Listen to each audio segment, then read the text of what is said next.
법륜 스님은 사람들 눈에 띄지 않고 조용히 살고 싶어 봉암사에서 부목 생활을 한 적이 있습니다. 봉암사 큰 스님의 허락을 받은 그는 부목 생활을 하며 차분히 마음속 고요함을 들여다보았습니다. 하지만 농땡이나 치고 형편없는 사람이라는 말이 듣기 싫어 법륜은 쉴 새 없이 몸을 움직였습니다. 자기를 내려놓는다고 하면서도 결국에는 자기를 내려놓지 못한 셈이지요. 자기를 고치려 봉암사에 갔는데 정작 봉암사를 고치려고 절에 들어간 사람처럼 보였습니다. 실제로 그는 봉암사에 이런저런 모순을 고쳐놓고 원래 있던 장소로 돌아가겠다는 마음을 먹었습니다. 왜 이런 일이 벌어진 것일까요?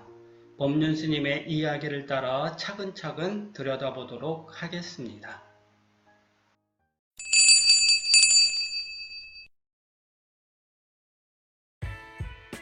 옛 선사 중에 스스로 이름을 부르고 질문과 대답을 던지는 분이 있었답니다. 그는 자기 이름을 부르며 너는 지금 왜 여기에 왔고 무엇하러 왔느냐고 물었습니다. 행자로 왔다는 대답이 들리면 지금 행자 노릇을 잘하는지 늘 점검했습니다. 행자로 들어와 놓고 선생 노릇을 하고 기도 대중으로 들어와 놓고 큰 스님 노릇을 하는 사람이 있습니다. 무엇을 하는지 전혀 모르는 것이지요. 법륜은 지금 여기 왜 이 세 가지에 늘 깨어 있으면 후회되는 삶을 살 수 없다고 이야기합니다. 깨어있는 마음으로 지금 여기를 살고 늘 깨어있는 삶을 사는지 스스로 점검해야 무언가에 매인 삶에서 벗어날 수 있는 법입니다. 봉암사 부목 시절의 법륜은 거지 출신 부목 친구를 만난 적이 있습니다.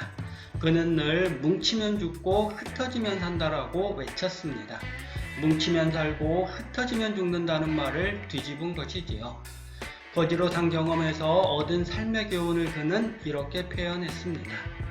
거지들은 모여있으면 항상 술을 마셨습니다. 당연히 몸이 나빠져 마흔을 넘기지 못하고 알코올 중독으로 죽는 사람이 많았습니다.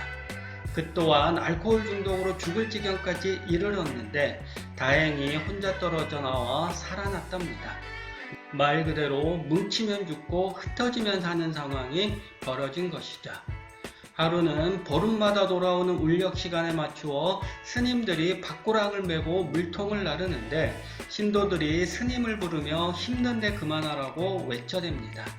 이를 본 거지 친구가 참 이상한 사람들도 많다고 말했습니다. 법륜이 그 까닭을 묻자 자기들은 맨날 이래도 아무 소리 안 하면서 스님들이 잠시 일할 때는 야단법석을 떤답니다. 그리고는 스님들이 뭐 하는 사람들인지 오늘 알았답니다. 밥 먹고 똥 만드는 사람이라네요. 밥 먹고는 선방에 들어가 마냥 앉아있다가 똥 눌 때만 밖으로 나오고 똥을 누고는 밥 먹고 방에서 앉아있다가 또 똥을 눌 때만 나오니 그럴 수밖에요. 스님들은 스스로 이렇게 생각하지 않을 테지만 거지 친구의 시선으로는 밥을 그저 똥으로 만드는 과정을 스님들이 날마다 반복하는 것으로 비친 것입니다. 똥오줌을 치울 때도 거지 친구는 통에 3분의 1만 담아 설렁설렁 걸어 다녔습니다. 남들은 통에 8알 정도는 채워서 일하는데도요. 양이 적다고 일어나는 법륜에게 그는 노가다는 원래 이렇게 하는 거라고 말합니다. 노가다는 몸이 유일한 재산입니다. 너무 열심히 일하면 몸이 축날 테고 그럼 인해 전 재산을 잃고 맙니다. 법륜이 바짝 해놓고 쉬는 게 화끈하지 않느냐고 말하자 그는 2시간 할 일을 1시간에 한다고 해도 주인은 알아주지 않는다고 단호하게 이야기합니다. 일을 끝내고 쉬는 것을 눈꼴사나워한다는 말을 덧붙이네요. 2시간 내내 쉬지 않고 왔다 갔다 하는 걸 주인들이 더 좋아한다는 그의 말을 여러분은 어떻게 생각하나요? 법륜은 나중에야 거기에 굉장한 지혜가 담겨 있다고 깨닫게 됩니다. 거지 친구 말을 듣지 않고 열심히 일하다 보니 법륜은 얼마 못 가 몸져 눕게 되었습니다. 그는 일만 한 게 아니라 새벽 예불과 저녁 예불에도 꼭꼭 참석했습니다.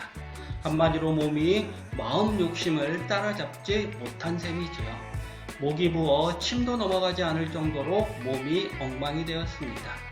도저히 못 견뎌 약방에 다녀왔는데 그 사이에 조실 스님이 방에 다녀갔습니다.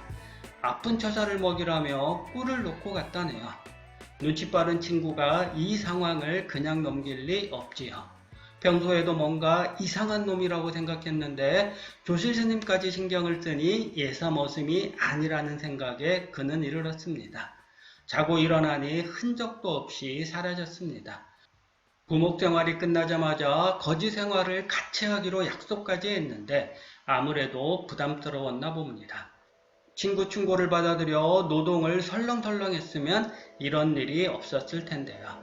아상에 사로잡혀 정체를 들춰버린 것이지요.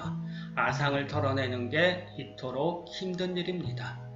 법륜은 오래전에 일어난 이야기 하나를 꺼냅니다. 낯선 남자들에게 끌려 그는 어딘가로 끌려갔습니다. 그들은 무엇을 잘못했는지 말하지도 않고 다짜고짜 두들겨 패기 시작했습니다.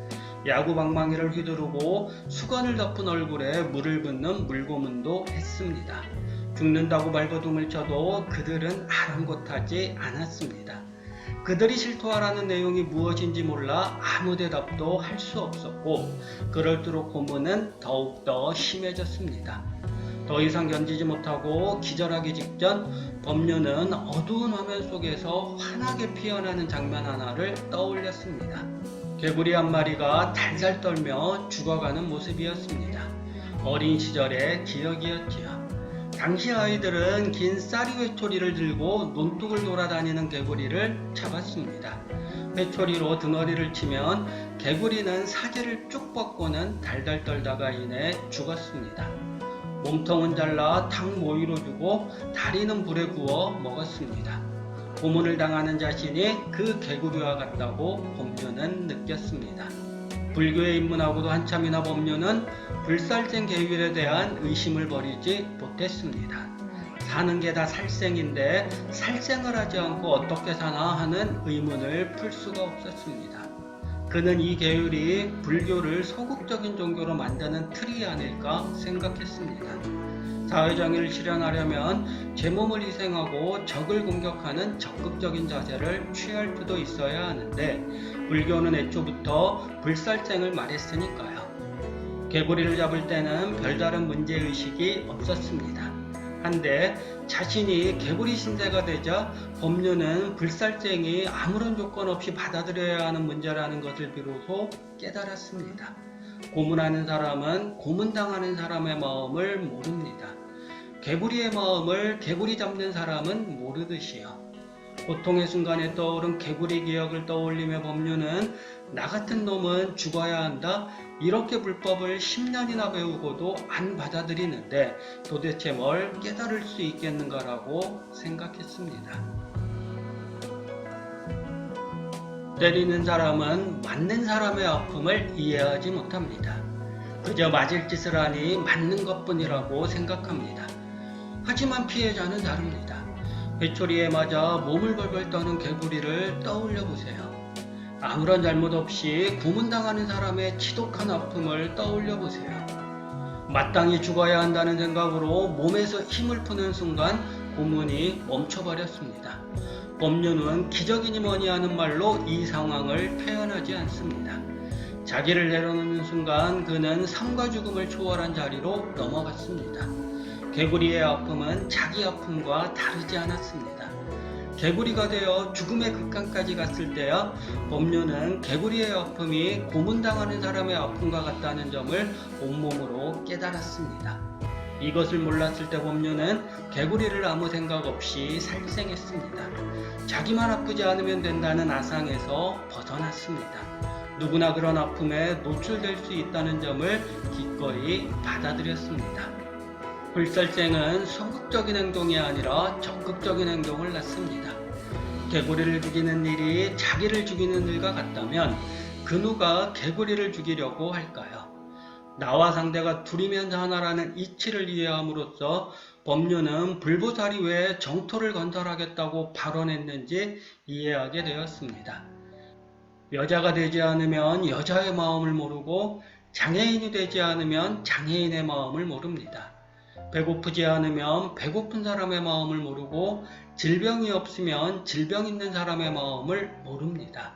배고픈 사람에게 밥을 주는 마음은 배고픈 사람만을 위한 게 아니라 언젠가 배가 고플지도 모를 나 자신을 위한 것이기도 합니다.